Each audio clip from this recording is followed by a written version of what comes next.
envie de koboma bana basi. Et là si la ba oui la moté. Il get et okola. Eh, il get. Théâtre ba il get qui Jimel ya Belinda, ya Belvi Kondi. Moi on a tout linga bien mal c'est qui on est bien chaque chose a un temps. Belvi Kondi mo boy. N'importe ba il get.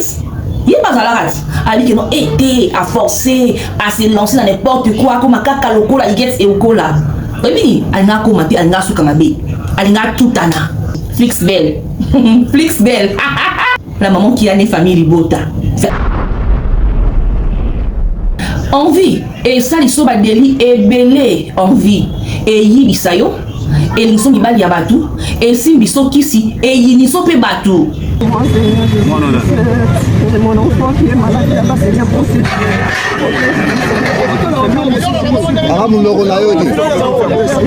Qu'est-ce qui peut faire que moi si à ça la mobile chantage? Certaines choses, une fille sans enfant au sala, toi une fille mère au sala moté. Mon enfant est malade. Maman, c'est aussi un exemple. Hein? Tu dois être modèle. Et pas bon yo, et pas bon yo. N'entretenez pas de relation avec des hommes mariés. Moi je suis à Botana Bana. Allez Sarabana n'importe quel mot thé. Attends qu'il s'acabane dans n'importe quel mot thé. Publier les contenus intimes d'une personne. Afundio Bokangayo. Et Bokangayo. Bokango Benza. Arrêtez d'entretenir de relations avec des hommes mariés. Ce qui attire le regard aujourd'hui peut devenir une source de honte demain. La vraie réussite ne se cherche pas dans des scandales. Ezaka ezalaka bongo. Yasikezate. Yasikezali.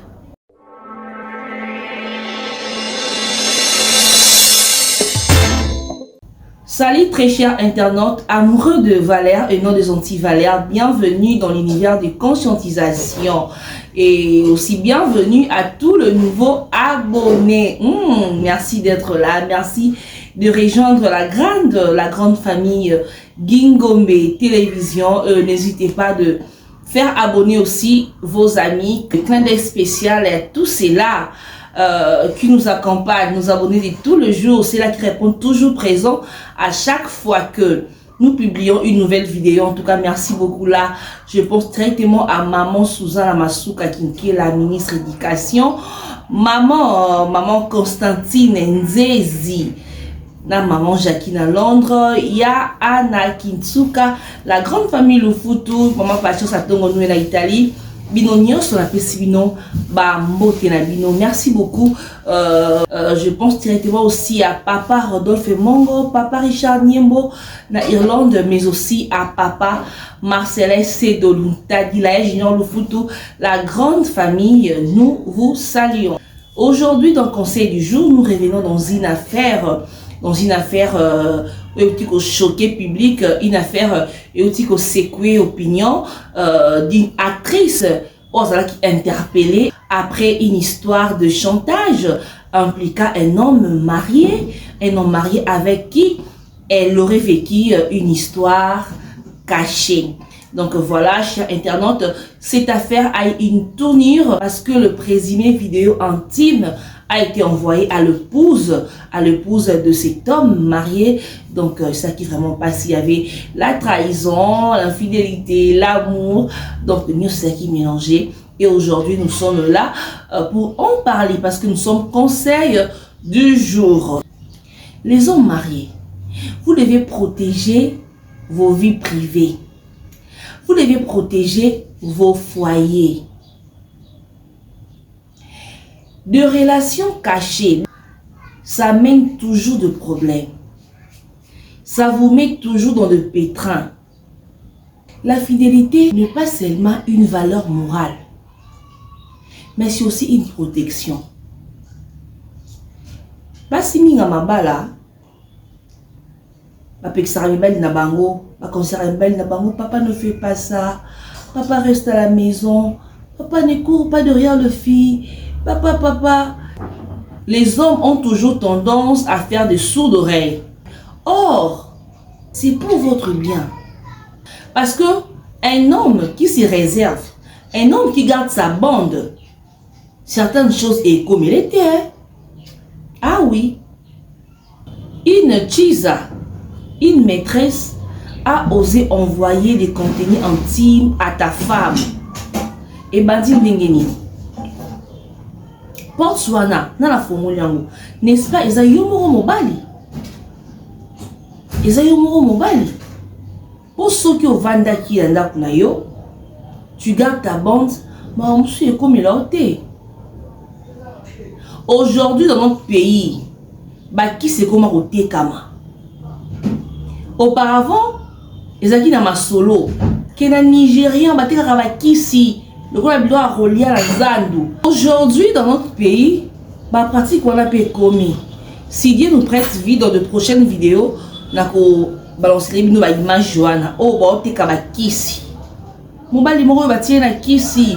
Abosani moi, si abosani mobile, so ni bilo moi bongo. Toutes ces pratiques wana, si l'homme n'entretient pas une relation extra-conjugale et comme il est et comme elle a été, qui sont bortis l'endengeni. Ba olamba ina kisi ndengeni.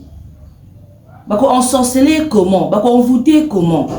Ba ko envoûter certaines choses comme maintenant où yomo fongo li porte. Il y a aussi des femmes, oui, oyo a déliré puis à côté ma bien à foyer, mais la majorité sont des hommes. Ce sont des hommes. Comment un homme marié qui entretient une relation extra-conjugale, la dame là a un niveau à filmer, ça la mandeni. Et ça la mandeni. Au moins, un homme marié, Chiza Moroboye, a eu courage d'affronter sa femme, son épouse. Toutes ces choses-là, c'est l'homme qui est à la base. C'est l'homme qui est au centre et à bêtise Wana. Sans pour autant encourager l'infidélité, mais il y a d'autres hommes. Il y a certains hommes, dans mon kilioyo, qui ont traité une relation avec lui, tout ce qui est de son épouse, de sa maison, si tu oses maman la représailles, ok, bah si mon bandé la sauté, et son bandeli, et ça beau kabwana. Je me attendu que un musicien connu, populaire de notre pays, il est ceux qui a continué kuna ye oko benge souté.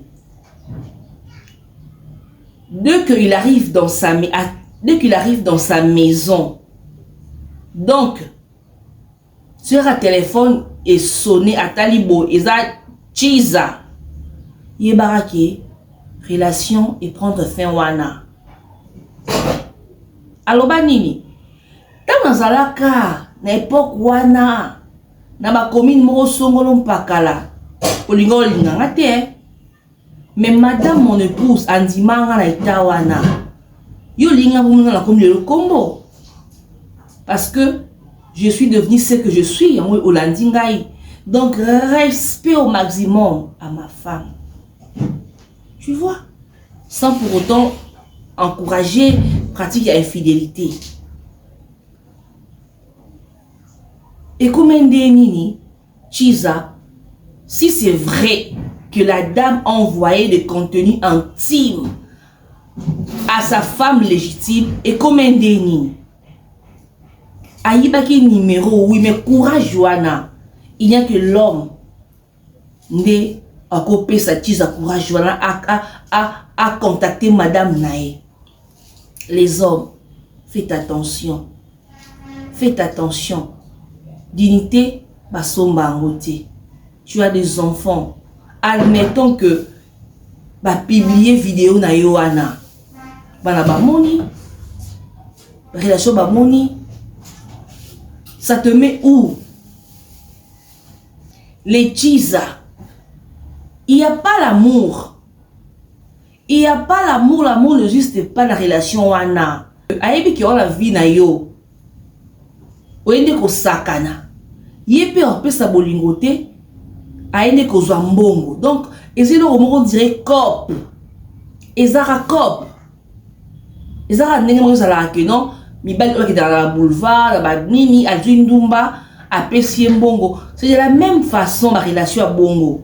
Sauf que il y a bandum ça une fois et les cani mais ya une fois pour les cani mais on est comme que non, moi chaque répétitive. Vous comprenez? Si comme muta bongo a un souci no ata mukiete. Aza prête, il y a aussi le chantage. Il y a aussi la vidéo parce que à la bolingo na ote et ça profit moroboye et ça cop.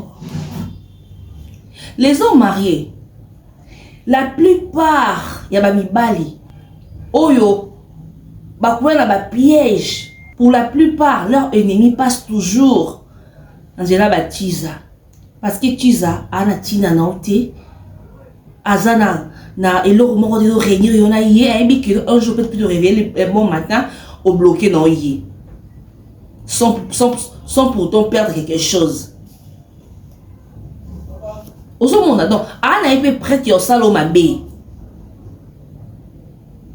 après ton salon parce que une fille maintenant homme marié ana posa mbongo eza profit moko boy donc ce qui fait comme moi yé que non ba éliminer yo la nzela na yé son mot est colossal.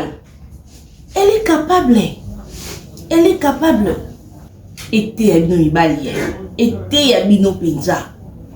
Parce que moi sinon andako, moi si yo bala la mbongo, a oki jamais il y a aussi l'aura bongo parce qu'il y a l'amour. Et si vous avez aussi des enfants, le père de mes enfants. Oh ça la moté. S'il y a des femmes mariées, en tout cas, ils ont faible pourcentage. Ils ont vraiment faible pourcentage, les amis.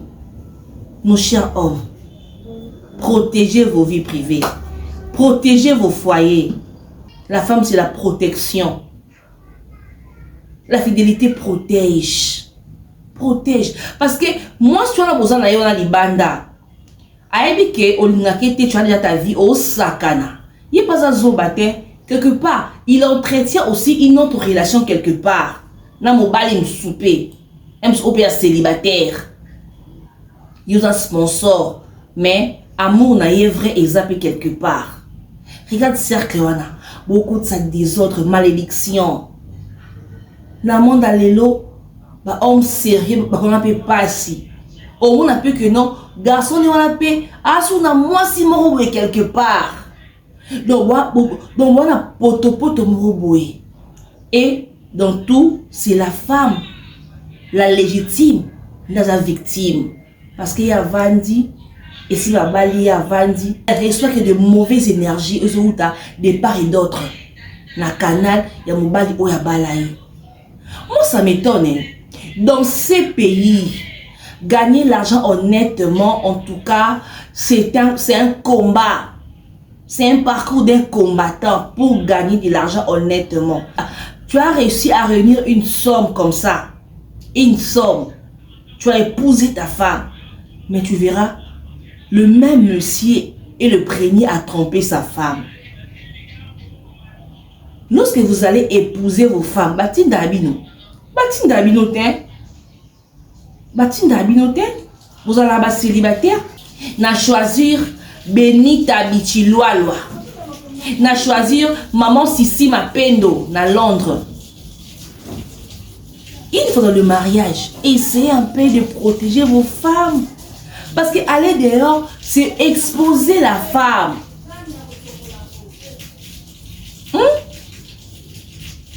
Tant mieux rester célibataire.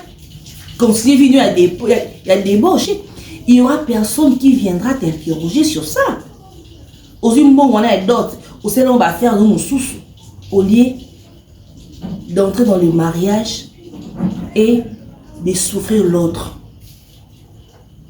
On ne dit pas sûr que ça, la moi, sur Vandi, calmement, elle prie pour son nom, en qui histoire, mon chantage, on va le publier. Et ça l'a passé, hein? Et ça l'a vraiment passé. En tout cas, les hommes, essayez un peu de rebondir ça. C'est pour votre bien. Je répète, la fidélité n'est pas seulement une valeur morale, c'est aussi une protection. La fidélité protège. N'a pas piège, n'a pas chantage, n'a pas manipulation. La fidélité protège. Même du point spirituel, quand tu es fidèle, tu es protégé. Diable aura toujours porte d'entrée. Ceux qui portent d'entrée zaté en côte à thé. Ceux qui portent d'entrée zaté en détruit foyer dans le en détruit. Mais tant que vous avez kota la libanda, ba relation cachée, ba que au fond les portes. Ceux qui commencent dans le secret finissent souvent par la honte publique. Une bêtise que vous avez chérie, que vous avez cachée pendant des mois, des années et commis à faire au public. Les hommes, protégez vos vies privées. Quant aux femmes, les filles mères premièrement. Être maman, c'est aussi un exemple. Hein? Tu dois être modèle. Et pas moi dans la yo. Et pas bas dans la yo. C'est comme ça que tout enfant voit son père ou bien sa mère. Donc, le parent doit avoir l'obligation de y a la malamu pour nos enfants. C'est pour ça que nous avons non, ngande nazalaka koboto ekitsa batwe koboto ebo kitisa koboto ebo kitsa kobota ekitisa penza mutu kobota ekitsa vraiment mutu ota la mélange kobana yango il y a certaines choses une fille sans enfant qui ça là toi une fille mère qui ça là ngoté. À cause des enfants, une mère voit au préalable l'intérêt de ses enfants. Intérêt de ses enfants qui prime pour une mère. J'ai eu le temps de visionner la vidéo de notre sœur. Tant qu'il y a des parquets ou commissariat, je ne sais pas trop. Elle pleure, elle regrette son enfant. Mon enfant, mon enfant, mon enfant est malade. J'ai senti cette douleur, hein, parce que je suis une mère. Namokili Oyo, il n'y a personne. Il y a certaines choses qu'on tolère, étant maman, étant mère, nous sommes tolérés en côté. Il y a des enfants de la rue. Oh, mais en réalité, on est pété. On est mais abimi bon parce que maman n'a zaté. Si sa mère était là, il doit quand même savoir comment bien. Tu vois comme elle pleurait son enfant. Toute mère doit réfléchir comme ça avant que bêtise et coma. Au Vandiboé, j'ai des contenus intimes de cet homme. Dans ça les chantages. Oui, dans ça les chantages. Mais au Vandiboé, j'ai des enfants. Dans ça, boé. Quand mes ongles là, alors mes enfants, au tien assez. Tu passes dans les réseaux sociaux, tu passes à la télé, tu prends tout le temps. Il y a comme manquer tout respect gratuitement. Il y a au finga batou. Mais tu as des enfants. Là, tu oublies carrément tes enfants. Tu poses des actes condamnables. Quand la justice viendra mettre la main sur toi, c'est à ce moment que tu commences à penser à tes enfants. Oh, mes enfants, banalangai. Mais toutes ces réflexions, il faut maman au salalango avant les cambou et ya. D'ailleurs, c'est même pas maman. Tout parent. Toute personne sont opposés à acte moroboye pense na conséquence à acte wana au cas où comment on a avantage té j'ai l'impression que tout mingi na vie sont opposés à acte on a avantage Mais côté conséquences, batupenza, batalango mingite. Or, un homme responsable doit commencer premièrement par voir des conséquences. Il y a acte. Oh, azo, ça là. Ce qui est percuté en cas de pépin. Ah, tenatika. C'est comme ça pour une mère. Aujourd'hui, quand on vous dit que n'entretenez pas de relation avec des hommes mariés, les gens viendront ici me traiter de tous les mots. De tous les mots. Or, c'est une vérité. Auto yé bien gopé. Mais, autant la ka plus ba profit na yo. Mama bana. Moi je suis à Bota na bana. Allez saraba na n'importe quel mbongo te. Atangi sakabana na ye na n'importe quel mbongo te. Je suis orpheline. Mon père nous a laissé. J'étais encore enfant. Enfant. J'observais ma mère. Biso pas la biso. Voir même si nous akabeli maman mbongo. Jamais à son mbongo wana foutu la biso classe. À salangote. Parce que naebiska mbongo e outite. Si ko en combien plus forte raison coller sa bana, kotangi sa bana na mbongo moko ya mabe, l'argent sale. Les enfants basa ba bénédiction, ba protéger kabana. Ba protéger kabana. Ça peut arriver, tu as fait un enfant avec un messier au bokanité bokabwani, le messier est irresponsable, ce qui pas des enfants. Oui, ça peut arriver aux amoisi. Mais il faut faire le choix. Il faut faire le choix. Même si tu refais ta vie, tu refais ta vie avec qui? Avec qui? Tote akaba mama. Tote akaba na basi. Tote akaba na basi. Qu'est-ce qui peut faire que moi si à ça la mobile chantage? Qu'est-ce qui peut faire ça? Si ce n'est pas l'envie. Pour ça, Milo à Mokili. Pour ça, Milo à Mokili. Ils vont envahir Batou. Ce qu'on appelle contentement, les gens n'ont plus ça. Les gens n'ont plus ça.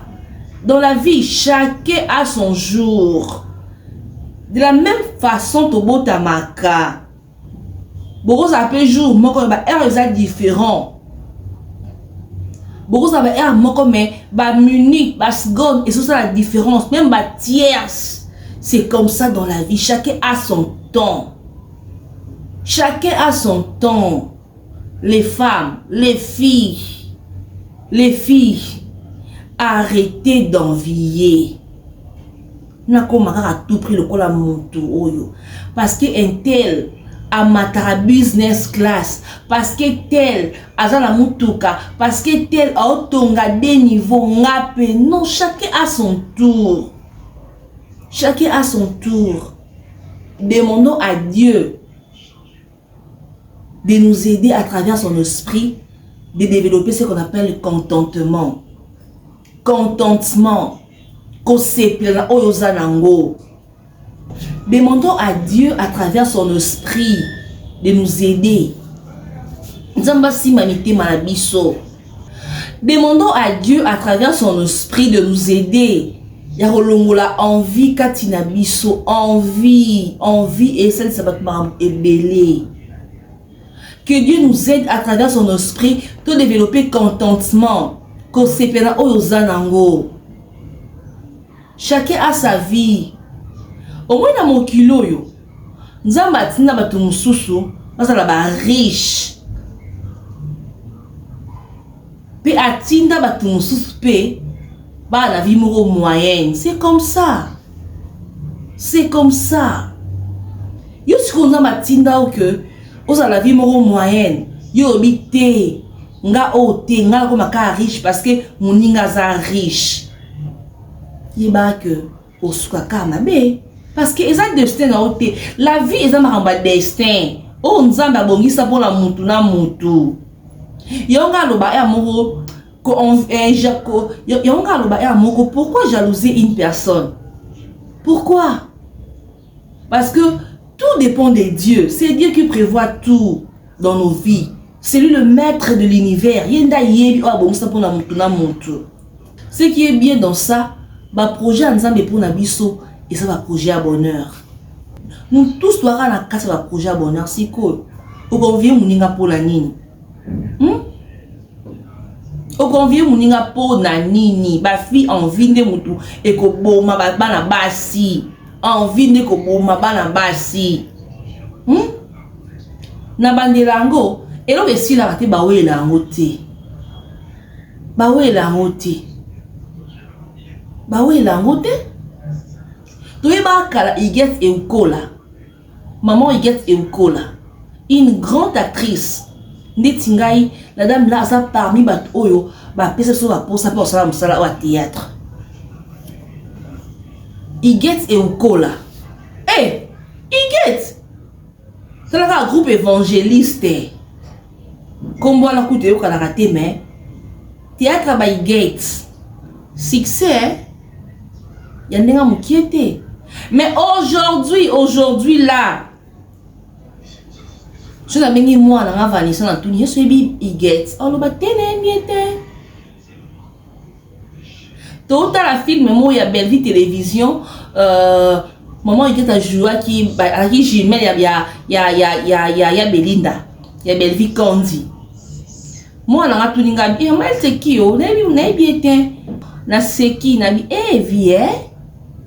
vie donc il get stay mais nga na bi get na bi ba exploit il get na monde yo na monde na biso théâtre. Mais aujourd'hui aleki chaque chose a un temps de l'opé to monipe ba la patron na baye to monipe ba tumsu ba yepe batumsu ba yepe ope ba osala pe succès makasi pe lobi pe bango ba koleka batumsu ba koya. C'est comme ça la vie.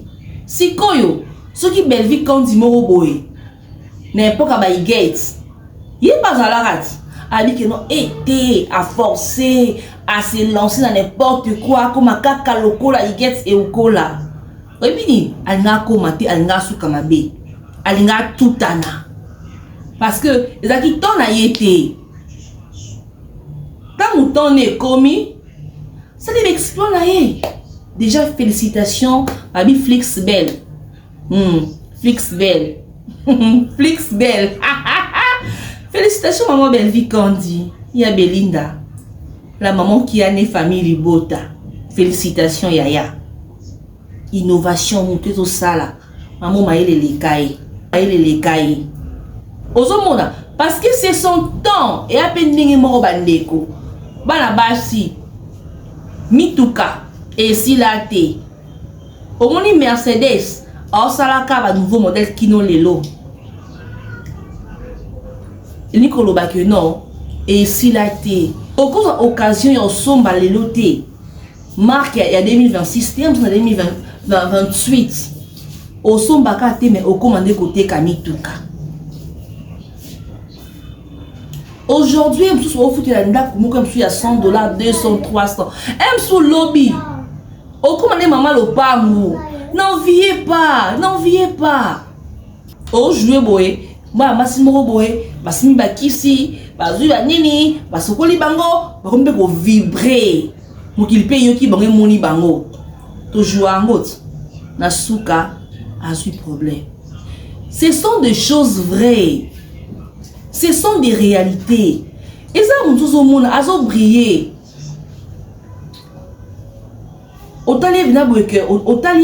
apparemment tout se passe à merveille nangambunaye mais oyebi soubasma mon touté alors qu'on vient mon touté envie et ça li soba deli et belé envie et yibisayo et l'inso mibali ya batu et simbiso kisi et yiniso pe batu envie naloba toujours que envie ezalaka sentiment moko naturel et à la katiamutu, mais ce n'est pas un bon sentiment.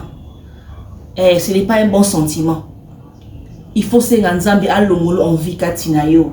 Ezape que non omoni muninga no will explore mo wobi. Eh, bravo, c'est une bonne chose. Osui kawana.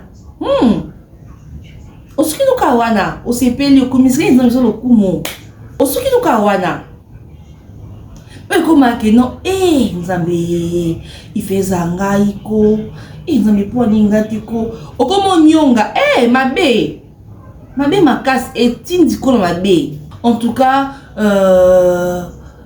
toi bango que filmer quelqu'un sans son consentement est punissable. Publier des contenus intimes d'une personne est infraction. Peut-être si c'est vrai, notre sœur a eu de contenu intime. Il y a papa Batou. À cela qui est chantage. Si c'est vrai, donc c'est que on a une acte naïe. Batou mingi pe msou baye baka la bon pété baye baraté mais faut y que ils sera punissable. Chantage est punissable dans la loi na biso. Contenu intime ya mutu yo zyango sans consentement na ye afundi yo bokangayo. Bokangayo ezalaka te.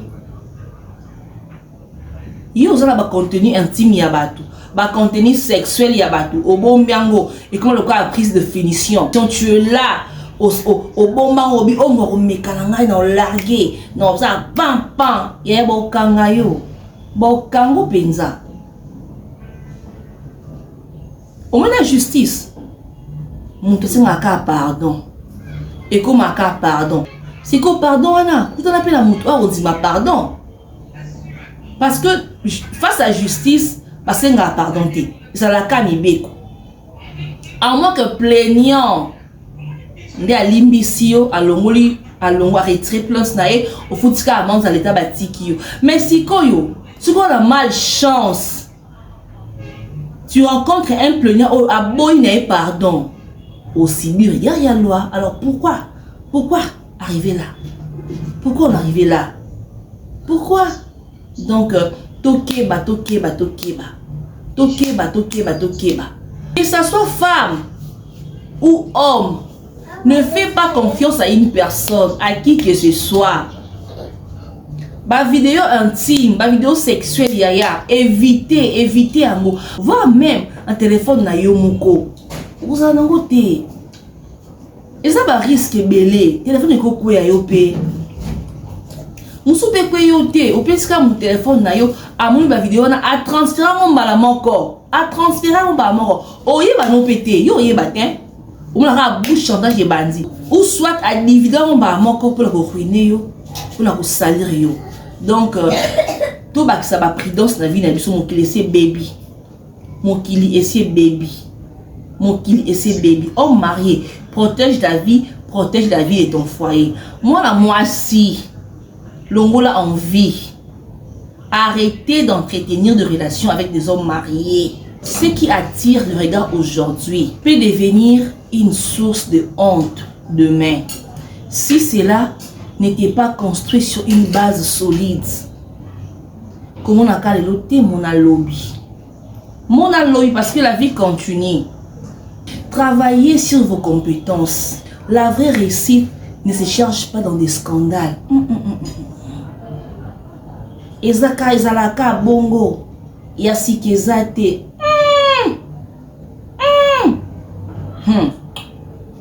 Yasikezali. Bato balobala ya sikezate wana. Quand yo un jour à la face il y a réalité mon quelconque, bango bozala te. Donc développons la sagesse, l'intelligence pour mieux vivre dans la société. Il n'y a pas à se moquer d'une personne dans l'histoire Oyo. Parce que aujourd'hui dans le monde Nabiso, des gens sont là pour prêter des intentions. Nabatu. Olobi comme na a, ba baloli yango. On n'est pas là pour se moquer d'une personne. Mais on est là plutôt pour conscientiser parce que ce n'est pas bien. La femme n'a plus de valeur aujourd'hui parce que toi, elle a envie. Tu dis qu'on l'a ninga. Ninga saki boy, ninga place la boy. Or, vous avez un destin de mon côté. Les hommes, il y a un scandale est belé et les femmes souffrent. Donc, c'est normal tout le monde sans pour autant se moquer d'une personne, sans pour autant qu'on se cabatouner. Non, on n'est pas là pour ça. On est là pour conscientiser la jeune fille, la fille mère. Donc, naïbi que marambo égoté à batouper côté à batou moussousou bien que batouté à maraté parce que chaque jour il y a des scandales sur la toile. C'est batouté à mabalné baté à ma. Mais donc ils aura pas si nzamba sunga o azana ma toya koyoka yoka o pala motema ko bomba bomba nzamba sunga e apesi makasi ya kosalela yango. En tout cas, merci beaucoup pour l'attention que vous avez accordée à ce numéro. On se retrouve très prochainement. Nous vous invitons de vous abonner sur notre chaîne. Partagez. Vous qui êtes amoureux de valeurs, l'adresse est là. Venez, abonnez-vous, faites abonner les autres.